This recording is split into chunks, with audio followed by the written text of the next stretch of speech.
Hoy vamos a meternos de lleno en una decisión judicial que es fascinante, de verdad. Viene de la Corte Suprema de Perú y trata sobre el tiempo, la justicia y algo que podríamos llamar un botón de pausa legal. Vamos a ver cómo una sola resolución puede cambiar las reglas del juego para todo un sistema. Y todo esto nos lleva a la pregunta del millón. ¿Acaso una apelación, un papel, puede detener el tiempo? Específicamente, el tiempo que corre en contra de un caso. Suena a ciencia ficción, ¿verdad? Pero es un dilema muy real que define si la justicia llega o no. Ok, para entender este enredo, primero hay que hablar de algo fundamental, el implacable reloj de la justicia. Miren, en el mundo de las leyes hay un concepto clave, se llama prescripción. Pensemos que es como la fecha de caducidad de un caso penal. Es un reloj que empieza a correr y pone un límite de tiempo. Si ese reloj llega a cero antes de que haya una sentencia final, el caso se archiva para siempre. Pero bueno, como se imaginarán, el camino legal rara vez es una línea recta. Y esto nos mete de cabeza en una zona gris, un vacío legal que existía en Perú y que generaba una incertidumbre tremenda. A ver, pónganse en esta situación. Un caso se resuelve en un tribunal inferior. La defensa presenta la apelación final, pero se la rechacen. Parece que se acabó, ¿no? El final del camino. Pero no, en el sistema peruano quedaba una última carta, un recurso súper especial que llega hasta la mismísima Corte Suprema. Y a este último recurso se le llama recurso de queja excepcional. Suena complicado, ¿no? Pero en el fondo es simple. Es como ir a tocarle la puerta a la Corte Suprema para decirle, oigan, el tribunal de abajo no me dejó apelar, ¿pueden revisar esa decisión, por favor? Es el último, el extraordinario intento de ser escuchado. Y acá, justo acá, está el nudo de todo el problema. Mientras se tramita esta queja, ¿qué pasa con el reloj de la prescripción?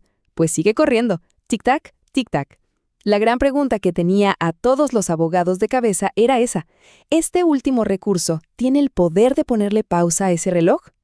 Bueno, con este nivel de incertidumbre que afectaba a todo el sistema, la Corte Suprema de Perú dijo, basta, tenemos que poner orden. Y para dar una respuesta clara y definitiva, emitieron lo que se conoce como un acuerdo plenario. Y la respuesta de la Corte fue directa, sin rodeos. En el párrafo 12 del acuerdo lo dejaron por escrito tal cual. No se considera el lapso comprendido entre la interposición del recurso de queja.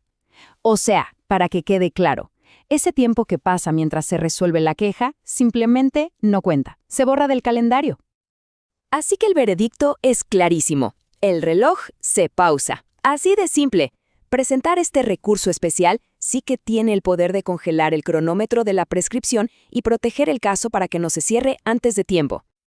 Ok, pero ¿cómo llegaron a esa conclusión? No fue que se les ocurrió de la nada, ¿eh? Detrás de esto hay una lógica legal muy específica, que de hecho ya existía en la ley. Resulta que la Corte no inventó nada nuevo. Se basaron en una prueba de dos partes que ya estaba ahí, en el mismísimo Código Penal peruano. Este código ya definía cuándo y cómo se podía suspender el reloj de la prescripción.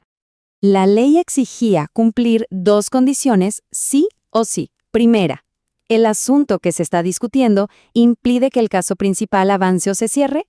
Y segunda, ese asunto se resuelve en un proceso aparte, uno independiente. Si la respuesta a las dos era sí, bingo, se podía pausar el reloj. Entonces la Corte agarró el recurso de queja y lo pasó por este filtro. Condición número 1, claro que sí, impide que el caso se cierre por completo. Y la condición número 2, también, porque se crea un expediente aparte, un cuaderno de queja, que es totalmente autónomo. O sea, cumplía los dos requisitos a la perfección. Y esto es importantísimo, porque la decisión no fue solo para resolver un caso. No.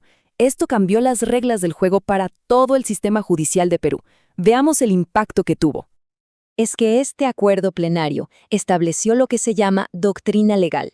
Esto significa que no es una simple recomendación, es una regla de oro, un precedente vinculante. Desde ese momento, todos, absolutamente todos los jueces y tribunales de Perú tienen que seguir esta regla. Es la nueva ley del juego, por así decirlo. Entonces, en la práctica, ¿cómo funciona? Es súper fácil de entender. Apenas se presenta el recurso de queja, ¡pum!, se aprieta el botón de pausa en el reloj. Mientras la Corte Suprema piensa, analiza y decide, el tiempo está congelado para ese caso. Y una vez que hay una decisión y se le avisa al tribunal de abajo, listo, el reloj vuelve a correr. Y al final del día, ¿por qué importa todo esto? Pues porque esta regla trae algo que es oro puro para cualquier sistema de justicia: certeza jurídica. Se acabaron las dudas y la ambigüedad. Ahora las reglas son claras y son las mismas para todos, sin importar en qué tribunal del país se encuentre el caso. Esta decisión, la verdad, nos deja pensando. Nos muestra que a veces, para que la justicia sea realmente justa, necesita tiempo. Necesita hacer una pausa. Y eso nos lleva a una última reflexión. ¿En qué punto una demora en un proceso legal deja de ser un problema y se convierte en una pieza necesaria para encontrar la verdad?